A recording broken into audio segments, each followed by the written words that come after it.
Parte 5. Engolindo a salada de batatas, ele prosseguiu.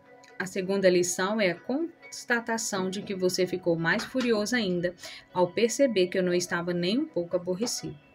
Você começou a se ver e a se comparar a um guerreiro. A dois guerreiros, aliás. Sorriu para Joey. Não gostou nem um pouco do que viu. Gostou, Dan? Isso deve ter sugerido uma necessidade de mudança.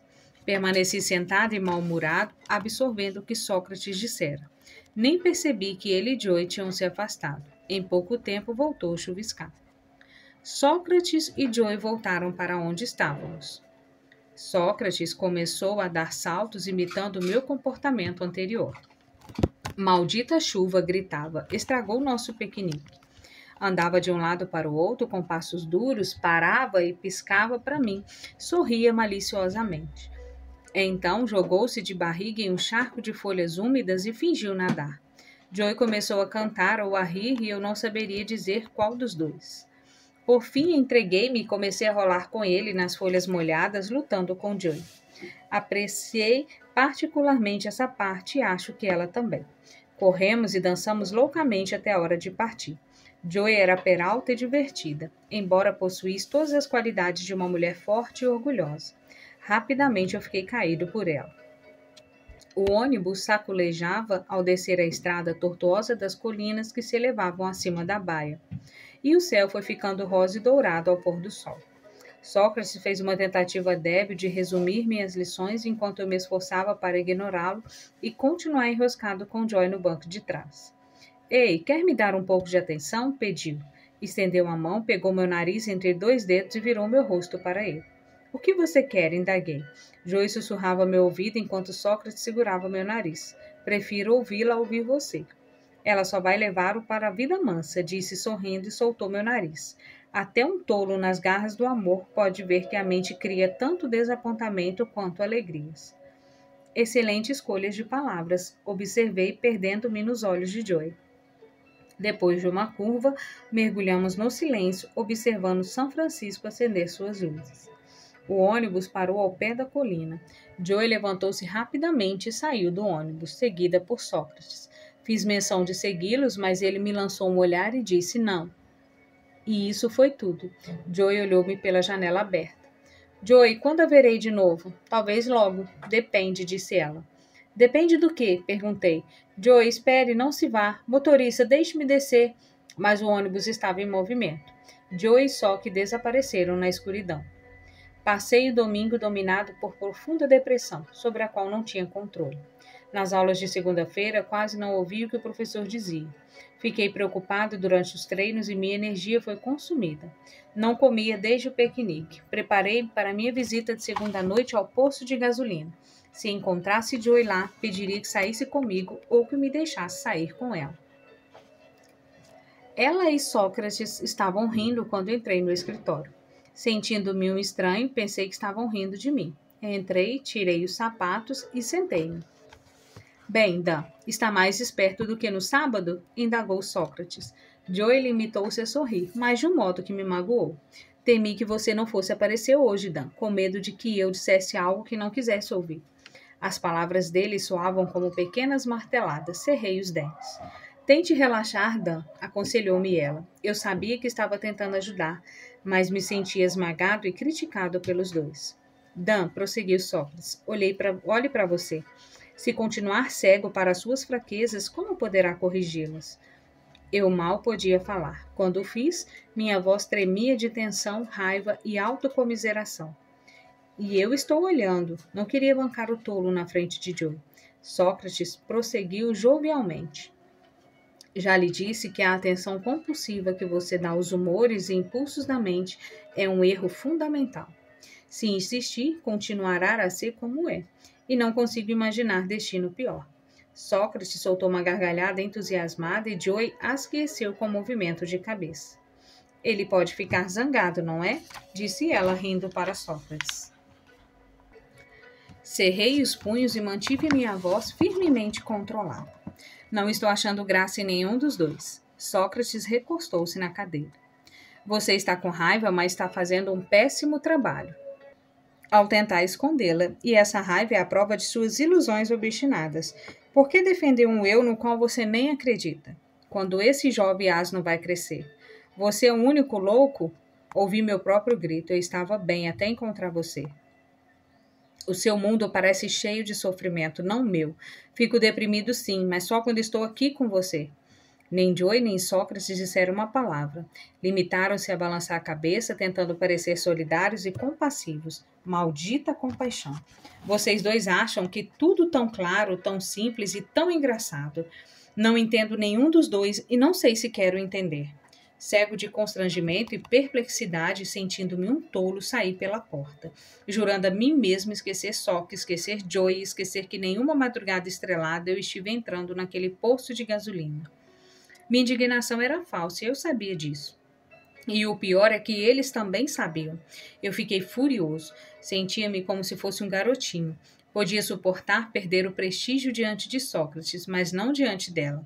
E agora tinha certeza de que a perdera para sempre. Andando pelas ruas, acabei tomando a direção contrária à minha casa. Terminei num bar na University Avenue, perto da Groove Street. Embebedei-me o mais que pude. Quando finalmente cheguei em casa, por sorte estava inconsciente. Eu jamais poderia voltar lá. Decidi retomar a vida normal que deixara de lado meses antes. A primeira providência consistia em pôr os estudos em dia se quisesse me formar. Suzy emprestou-me seus apontamentos de história e conseguiu os de psicologia com um colega de equipe. Ficava até tarde fazendo os trabalhos, mergulhei nos livros, tinha muito para recordar e muito para esquecer. No ginásio, treinava até exaustão. A princípio, meu treinador e os colegas de equipe ficaram satisfeitos com essa nova energia. Rick e Sid, meus dois amigos mais íntimos da equipe, surpreenderam-se com minha ousadia e zombaram da minha vontade de morrer. Aventuravam-me em qualquer movimento, estivesse preparado ou não. Acharam-me cheio de coragem. Eu sabia que queria me machucar. Queria um motivo físico para a dor que sentia interiormente. Pouco depois, o entusiasmo de Rick e Sid transformou-se em preocupação. Dan, você percebeu que está com olheiras? Quando foi a última vez que fez a barba? Indagou Rick. Você parece, não sei, magro demais, disse Sid. Problema meu, disse rispidamente. Não, isto é obrigatório, mas eu estou realmente bem. Bom, durma um pouco de vez em quando ou não vai sobrar nada de você no verão. Você tem razão. Não disse a ele que não acharia nada mal desaparecer. Transformei os poucos gramas restantes de gordura em cartilagem e músculo. Eu estava sóbrio como uma estátua de Michelangelo. Minha pele estava pálida e translúcida como mármore. Eu ia ao cinema quase todas as noites, mas não conseguia tirar da cabeça a imagem de Sócrates sentado naquele posto. Talvez com Joe. Às vezes eu tinha uma visão sombria de ambos ali sentados, rindo de mim. Talvez eu fosse a presa daqueles dois guerreiros. Não me encontrei com Suzy nem com as garotas que conheci.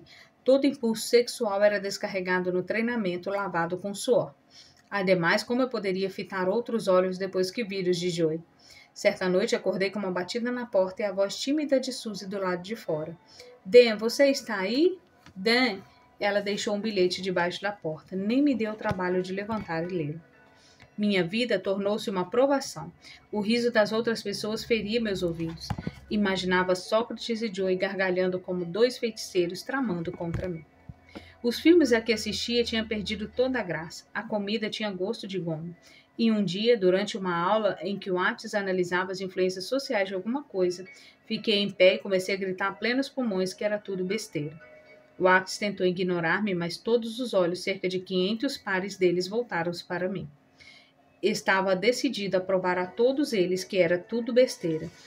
Algumas mãos anônimas aplaudiram, ouviram-se alguns risos e sussurros. O Atis não iria perder sua elegância, sugeriu. Você poderia explicar isso? Abri caminho pelo corredor e subi ao estrado. Subitamente desejei estar barbeado e usando uma camisa limpa. Postei-me de frente para ele. O que toda essa porcaria tem a ver com a felicidade, com a vida? Mais aplausos da plateia. Achei que ele estava me avaliando para ver se eu era perigoso e decidiu que eu podia ser. Ótimo. Fiquei mais confiante. Talvez seja válido o que você está dizendo. Asqueceu suavemente. Meu Deus, ele estava sendo indulgente comigo na frente de 500 pessoas. Eu queria explicar a todos o que isso significava. Ensinaria a eles, eu os faria enxergar. Virei-me para a classe e comecei a relatar meu encontro com um homem num poço de gasolina, o qual me mostrara que a vida não era o que parecia ser. Iniciei pelo conto do rei que vivia na montanha sozinho, em meio a uma cidade enlouquecida. A princípio, fez-se um silêncio mortal. Por fim, algumas pessoas começaram a rir. O que havia de errado? Eu não dissera nada engraçado. Prossegui com a história, mas logo uma onda de risos percorreu a plateia. Estavam todos loucos, ou seria eu louco? Wackett sussurrou algo para mim, mas não escutei. Continuei inutilmente. Ele sussurrou novamente. Filho, acho que estão rindo porque sua braguilha está aberta. Mortificado, olhei para baixo e depois para a classe. Não, não. De novo, não. Fazer papel de idiota outra vez, não. Comecei a chorar e os risos morreram. Saí da sala e atravessei o campus correndo até não poder mais. 2 garotas passaram por mim. Robôs de plástico zumbis sociais. Passaram, olharam-me com repugnância e deram-me as costas. Olhei para minhas roupas sujas, provavelmente cheirando mal. Meus cabelos estavam desgrenhados e sem brilho. Há dias não me barbeava. Dei por mim no centro estudantil sem saber como chegar lá e me afundei numa cadeira de plástico pegajosa onde adormeci. Sonhei que estava preso a um cavalo de madeira por uma espada reluzente. O cavalo, parte de um carrossel, girava sem parar enquanto eu tentava desesperadamente alcançar a campainha. Tocava uma música melancólica e, ao fundo, ouvi uma gargalhada terrível. Acordei zonzo e fui cambaleando para casa. Desde então, deixei-me levar pela rotina escolar como um fantasma. Meu mundo tinha virado de cabeça para baixo. Tentava retomar o velho estilo de vida que conhecia, motivar-me nos estudos e nos treinos, mas nada mais tinha sentido. Enquanto isso, os professores matraqueavam sobre o renascimento, os reflexos dos ratos, a maturidade de Milton. Percorria diariamente a Spruce Square em meio à demonstração dos alunos e andava pelo meio das manifestações estudantis como se estivesse num sonho. Nada tinha sentido para mim. A força estudantil não me proporcionava alívio. As drogas não podiam me consolar. Assim eu vagava como um estranho em terra estranha, preso entre 2 mundos, sem apoio em lugar nenhum.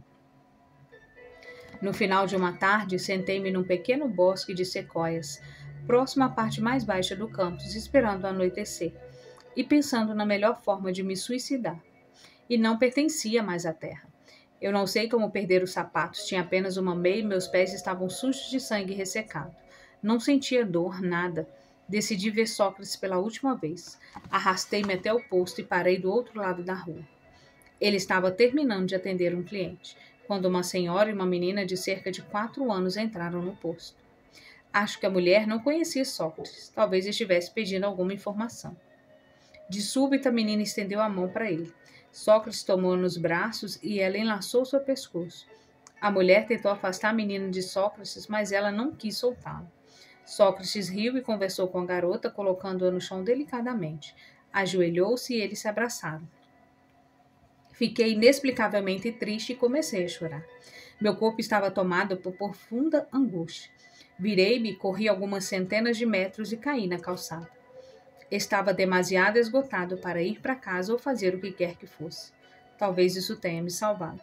Acordei na enfermaria. Havia uma agulha espetada no meu braço. Alguém me barbeara e limpara. Sentia-me no mínimo repousado. Fui liberado na tarde seguinte e telefonei para o centro de saúde Conwell. Dr. Becker, por favor. A secretária dele atendeu. Meu nome é Dan Millman. Gostaria de marcar uma hora com o Dr. Becker o mais rápido possível. Sim, senhor Millman, respondeu ela com a voz jovial e de uma amabilidade profissional própria das secretárias de psiquiatria. Pode ser na próxima terça-feira às 13 horas? Está bom para o senhor? Não pode ser antes? Sinto muito, mas não antes disso já terei me matado, senhorita. Pode vir hoje à tarde? A voz era tranquilizadora às 14 horas. Está bem. Ótimo, até mais tarde então, senhor Millman. O Dr. Baker era um homem alto e corpulento, com um leve tique nervoso abaixo do olho esquerdo. De súbito, perdi a vontade de falar com ele. Como começar? Bem, doutor, tem um mestre chamado Sócrates que pula para os telhados? Não, falta deles. Isso é o que pretendo fazer. Ah, sim, ele me leva em viagens a outros lugares e épocas. Transformei-me no vento e estou um pouco deprimido. E sim, a escola vai bem e sou um astro da ginástica e quero me matar. Levantei-me. Obrigado pelo seu tempo, doutor. De repente estou me sentindo ótimo. Só queria ver como o meu outro lado sadio estava. Foi ótimo. Ele começou a falar, procurando dizer a coisa certa. Mas eu saí e fui para casa dormir. No momento, dormir parecia a única alternativa possível. Nessa noite, arrastei-me até o posto. Joey não estava lá. Por um lado, senti um profundo desapontamento. Eu queria muito ver novamente aqueles olhos, abraçá-la e ser abraçado, mas por outro lado foi um alívio. Éramos novamente um contra um, Sócrates e eu. Sentei-me. Ele não disse nada sobre a minha ausência, mas apenas que eu parecia cansado e deprimido. Não havia qualquer traço de piedade em sua voz. Meus olhos encheram-se de lágrimas. Estou deprimido, sim. Vim dizer adeus. Devo isso a você. Estou encalhado no meio do caminho e não aguento mais. Não quero viver. Você está errada em duas coisas, Dan, disse ele, aproximando-se e sentando-se ao meu lado no sofá. Primeiro, não está no meio do caminho, ainda falta muito, mas está muito próximo do fim do túnel. E segundo, continua estendendo as mãos até as minhas têmporas. Você não vai se matar. Olhei-o ferozmente. E daí? Só então percebi que não estávamos mais no escritório, mas num quarto de hotel barato. Não havia dúvidas. O cheiro de mofo, o tapete cinzento e poído, as duas camas minúsculas e o espelho de segunda mão pequeno e rachado. O que está acontecendo? Nesse momento, a vida retornara à minha voz. Essas viagens eram sempre um choque para o meu sistema. Senti uma onda de energia. Uma tentativa de suicídio está em andamento. Apenas você pode impedir. Ainda não estou tentando me matar, disse. Você não, idiota. O rapaz do lado de fora da janela na marquise. Ele estuda na Universidade da Califórnia do Sul. Chama-se Donald, joga futebol e está se especializando em filosofia. Está no último ano e não quer viver. Vá até lá. Sócrates fez um gesto em direção à janela. Sócrates, não posso. Então ele vai morrer. Olhei pela janela e vi um agrupamento de pessoas. Cerca de 15 andares abaixo, olhando para cima, numa rua ao centro de Los Angeles. Prescrustando as laterais da janela, avistei um rapaz de cabelos claros, calça leves marrom e camiseta, e uns 3 metros de mim, ao lado de fora do parapeito, olhando para baixo, estava pronto para saltar. Sem querer assustá-lo, chamei-o suavemente, e ele não me ouviu. Chamei de novo. Donald. Ele ergueu a cabeça bruscamente e quase caiu. Não chegue perto de mim, avisou. Como sabe meu nome? Um amigo meu conhece você, Donald. Posso sentar aqui e conversar com você? Não vou me aproximar. Não, chega de palavras. Seu rosto era inexpressivo, a voz monótona e sem vida. Dom, as pessoas chamam de Dom? É, respondeu ele automaticamente. Ok, Dom, a vida é sua. De qualquer maneira, 99% das pessoas do mundo cometem suicídio. Que diabo está querendo dizer? Indagou ele, um pouco de vida ressurgindo em sua voz. Agarrou a parede com mais firmeza. Bem, vou lhe contar. A forma como a maioria das pessoas vive é que as mata. Entende o que eu quero dizer? Podem demorar 30, 40 anos para fazer isso. Fumando ou bebendo, por tensão ou comendo demais. É assim que elas se matam. Aproximei-me mais alguns metros. Eu tinha que escolher cuidadosamente as palavras. Meu nome é Dan. Gostaria de conversar mais um pouco. Talvez a gente tenha alguns interesses em comum. Também sou atleta da UC da Berkeley. Bom, ele estacou e começou a tremer. Ouça, Dom, estou começando a ficar com certo medo de ficar sentado aqui nesta marquise. Vou me levantar para que eu possa me segurar em alguma coisa. Levantei-me lentamente. Eu estava tremendo um pouco. Meu Deus, pensei, o que eu estou fazendo aqui fora? Falei suavemente, tentando estabelecer contato com ele. Eu soube que o pôr do sol vai ser lindo hoje. Os ventos de Santa Ana estão soprando algumas nuvens de chuva para cá. Tem certeza de que nunca mais vai querer ver outro pôr do sol? Outro amanhecer? Tem certeza de que nunca mais vai querer subir as montanhas? Nunca estive nas montanhas. Você não ia acreditar, Dom. Lá em cima tudo é puro. A água, o ar, você sente o aroma dos pinheiros por toda parte. Talvez possamos fazer uma caminhada juntos. O que acha? Diabo, se você quer se matar, pelo menos veja antes como é subir uma montanha. Pronto, eu já tinha dito tudo o que podia. Agora só dependia dele. Enquanto falava, desejava cada vez mais que ele vivesse. Agora estávamos a poucos metros um do outro. Pare, exclamou ele, quero morrer agora. Eu desisti. Está bem, disse, então vou com você. De qualquer maneira, eu já vi as malditas montanhas. Ele me olhou pela primeira vez. Está falando sério, não está? Estou sim. Quem vai primeiro? Você ou eu? Mas, disse ele, por que você quer morrer? É loucura. Você parece tão saudável. Deve ter muitos motivos para viver. Olhe, expliquei. Não sei quais são os seus problemas, mas os meus tornariam os seus pequenos. Nem sequer iria entendê-los. Chega de conversa. Olhei para baixo. Seria tão fácil.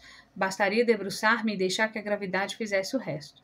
E por fim eu provaria que o presunçoso e velho Sócrates estava errado.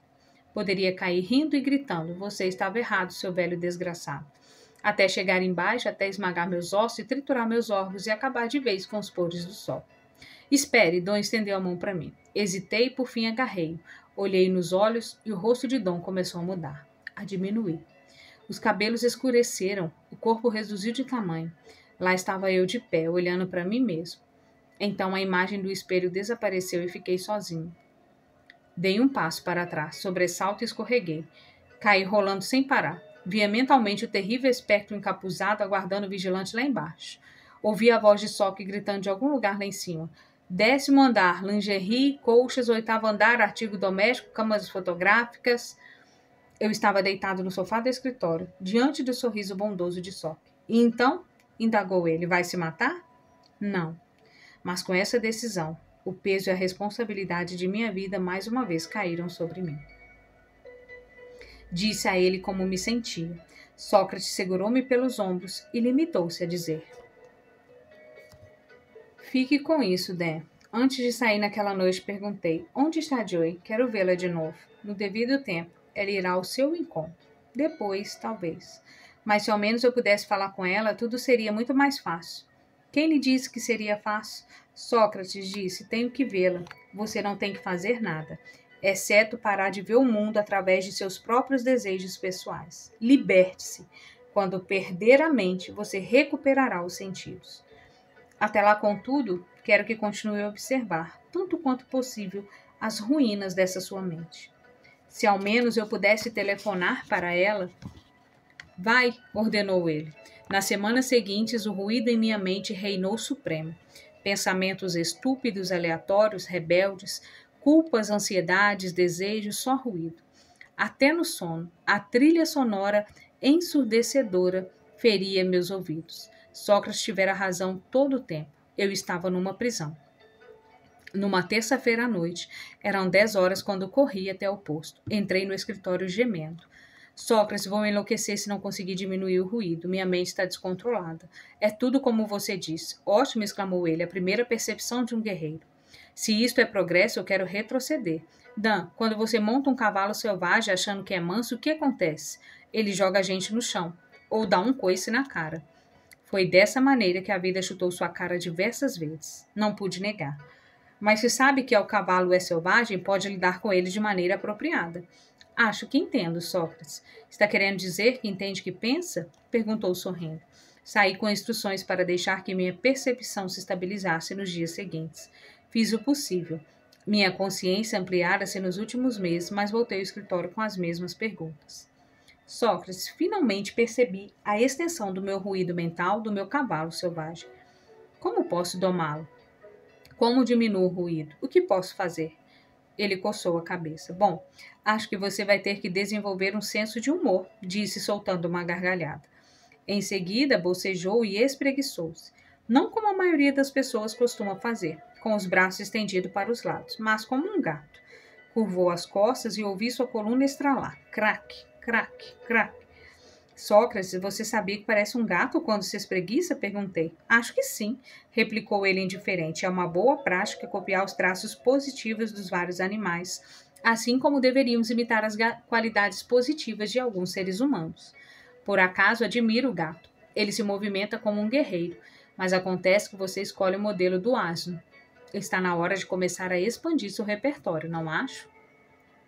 Suponho que sim, respondi calmamente. Mas eu estava zangado, desculpei-me e fui para casa cedo, logo após a meia-noite, e dormi durante 5 horas. Quando o despertador tocou, voltei ao posto. A partir daquele momento, tomei uma decisão secreta. Chega de bancar a vítima, alguém com quem ele pode se sentir superior. Eu seria o caçador, iria caçá-lo. O turno dele só terminaria ao amanhecer e ainda faltava 1 hora. Ocultei-me nos arbustos na extremidade do campus, perto do posto. Eu seguiria e de alguma forma encontraria Joe. Escondido entre a folhagem, vigiei cada movimento de Sócrates. Meus pensamentos se aquietaram envolvidos na vigília. Meu único desejo era descobrir como seria sua vida fora do posto, assunto sobre o qual ele sempre guardara silêncio. Agora eu seguiria a pista até obter as respostas. Olhava para ele como uma coruja. Percebi então, como nunca havia percebido, que ele se movimentava graciosamente como um gato. Lavava janelas sem desperdiçar um movimento. Colocava borracha nos tanques de gasolina como um artista. Sócrates entrou na garagem, provavelmente para consertar um carro. Eu estava ficando cansado. O céu já clareava quando acordei do que deve ter sido um cochilo de alguns minutos. Ah, não, eu perdera. Então localizei-o ocupado com as últimas tarefas. Meu coração contraiu-se ao vê-lo sair do posto, atravessar a rua e dirigir-se diretamente para onde eu estava. Rígido, trêmulo e dolorido, mas bem escondido. Só esperava que naquela manhã ele não estivesse com vontade de passear. Encolhi-me mais nas folhagens e prendi a respiração. Um par de sandálias passou suavemente, pouco mais de 1 metro da minha toca. Mal se ouvia os seus passos leves. Ele tomou uma bifurcação para a direita. Rápida, mas cautelosamente fui atrás dele como um esquilo. Sócrates andava surpreendentemente depressa. Eu mal conseguia acompanhar suas largas passadas. E quase o perdi bem adiante. E vi uma cabeça grisalha entrando na Doi Library. O que ele estaria fazendo justamente naquele lugar? Pensei, e entrei ardendo de curiosidade. Atravessei a grande porta de carvalho e cruzei com um grupo de estudantes madrugadores que se viraram rindo de mim. Ignorei-os e segui minha presa por um corredor comprido. Não podia haver erro. Ele entrara por aquela porta. Era o banheiro dos homens e não havia outra saída. Não me atrevi a entrar. Postei-me junto a uma cabine telefônica próxima. Passaram-se 10 minutos, 20 minutos. Será que eu perdera? Minha bexiga enviava sinais de emergência. Eu tinha que entrar. Não apenas para encontrar Sócrates, mas para usar o banheiro. E por que não? Afinal de contas, aquela era minha área e não a dele. Eu faria explicar-se. Ainda assim, seria estranho. Entrei no banheiro e a princípio não vi ninguém. Após aliviar-me, comecei a procurar mais atentamente. Não havia outra porta, portanto, ele ainda devia estar ali. Um cara saiu de um dos compartimentos e me viu agachado, olhando por baixo dos compartimentos. Saiu apressado, senho franzido e balançando a cabeça. Retomei o que fazia, enfiei a cabeça debaixo do último compartimento e dei uma olhada rápida. Primeiro vi os calcanhares de um par de pés com sandálias, e depois o rosto de Só que entrou bruscamente em meu raio de visão, de cabeça para baixo e com um sorriso torto. Obviamente estava de costas para a porta e curvado para a frente, a cabeça entre os joelhos. Recuei aos tropeções, sobressalto e completamente desorientado. Eu não tinha um bom motivo para o meu comportamento estranho no banheiro. Sócrates abriu a porta do compartimento e apertou a válvula com um floreio. Uau! Um homem pode ter sua prisão de ventre e ser vigiado por um guerreiro iniciante. Sua risada ecoou pelo banheiro azulejado e eu enrubesci. Ele conseguira de novo. Eu quase podia sentir minhas orelhas crescendo, novamente transformando em um asno. Meu corpo estremeceu em um misto de vergonha e raiva. Sentia-me envergonhado. Olhei para o espelho e ali, bem amarrada em meus cabelos, havia uma berrante fita amarela. As coisas começaram a se encaixar. Os olhares e as risadas das pessoas quando atravessei o campus. A expressão estranha do cara no banheiro. Sócrates devia ter colocado o laço na minha cabeça enquanto eu cochilava nos arbustos. De repente, senti-me muito cansado. Virei-me e saí. Pouco antes de eu fechar a porta, ouvi Sócrates dizer num tom de voz amável: isso foi apenas para lhe lembrar quem é o mestre e quem é o discípulo. Naquela tarde, treinei com fúrias do inferno. Não falei com ninguém, e sensatamente ninguém me dirigiu a palavra. Em silêncio, jurei enfurecido que faria qualquer coisa para que Sócrates me reconhecesse como um guerreiro. Um dos meus companheiros de equipe me deteve quando eu estava saindo e entregou-me um envelope. Alguém deixou isso na sala do treinador. É para você, Dan. Alguma fã? Não sei. Obrigado, Herb. Saí e abri um envelope. Estava escrito num pedaço de papel sem pauta. A raiva é mais forte que o medo, mais forte que o sofrimento. Seu espírito está evoluindo. Você está pronto para a espada. Sócrates.